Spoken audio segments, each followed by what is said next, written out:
I've been analyzing the Vormir situation from the other universe. Black Widow and Hawk, I both trying to die for the Soul Stone. The rule is you have to sacrifice what you love most to get it. They both loved each other, so they both tried to jump. That's a paradox nobody talks about. A soul for a soul. Simple exchange. The Red Skull said you have to lose what you love to gain what you seek. Black Widow sacrificed herself. Hawkeye got the stone. The system worked exactly as designed. Where's the paradox? Someone died, someone got the prize. That's just the price of power. The paradox is that they both tried to be the sacrifice. They fought each other on that cliff to die first. If you're willing to kill yourself, are you really sacrificing anything? True sacrifice means giving up something against your will. They both wanted to die. That shouldn't count according to the rules. You're overthinking it. The stone doesn't care about willingness. It cares about loss. Hawkeye lost his closest friend. That pain is real whether she jumped willingly or not. The person receiving the stone has to feel the loss. That's what powers the exchange. Black Widow's choice doesn't matter. Hawkeye's grief does. That creates a loophole. What if you bring someone you love to Vormir specifically to throw them off? You feel grief, you get the stone. That's not sacrifice, that's murder. The whole point is supposed to be that you can't get the stone through evil means. You have to prove you're worthy by giving up something precious. Planned murder isn't worthy. Worthy. You sound like Thor's hammer. Power doesn't care about morality. The Soul Stone demands payment. Blood for blood, love for power. If you can manipulate the system by bringing someone to kill, then you were smart enough to deserve the stone. Thanos threw Gamora off that cliff. He loved her. He got the stone. The system worked.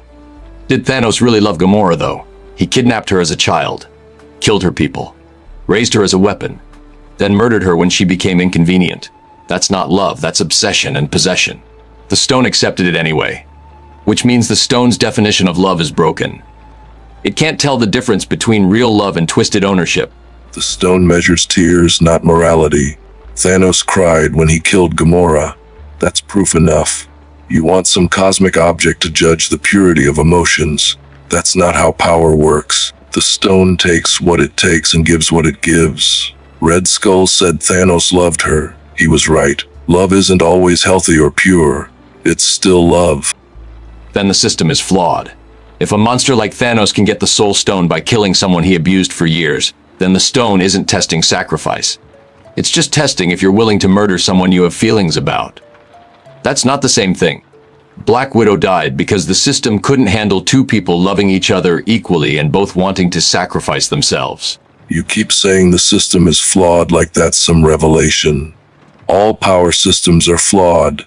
The infinite Tsukuyomi was flawed. The Sage of Six Paths system was flawed. Power doesn't have to be perfect. It just has to work. Black Widow got what she wanted. She saved her friend. She died on her terms. That's more than most warriors get. What's the problem? The problem is she didn't have to die. If the stone's rules made sense, there would have been another way. Both of them were willing to sacrifice themselves. That level of mutual love should have been enough. Instead, the stone forces a death. It's not testing sacrifice, it's demanding murder. You're projecting human morality onto a cosmic object. The stone isn't cruel or kind. It just is. You want fair. You want just. Reality doesn't work that way. The strong take what they want. The weak make sacrifices. Black Widow was strong enough to make the choice before Hawkeye could. She won their battle. Her death had meaning because she chose it. Here's what bothers me most. After they got everyone back, after they won, Black Widow stayed dead.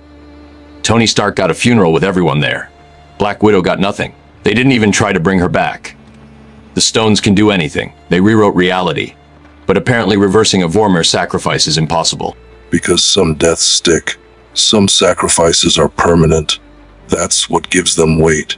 If you could just undo Black Widow's death, then her sacrifice meant nothing. It was just a temporary inconvenience. Death has to mean something or nothing matters. She traded her life for the stone. That trade is final, eternal. That's what makes it real.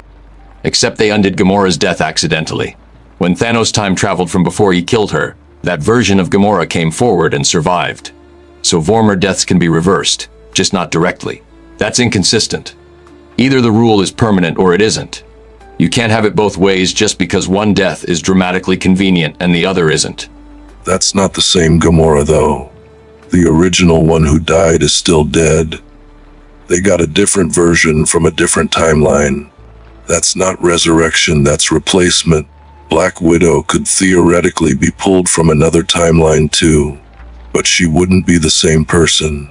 Different memories, different experiences. The Black Widow who sacrificed herself is gone forever, as she should be.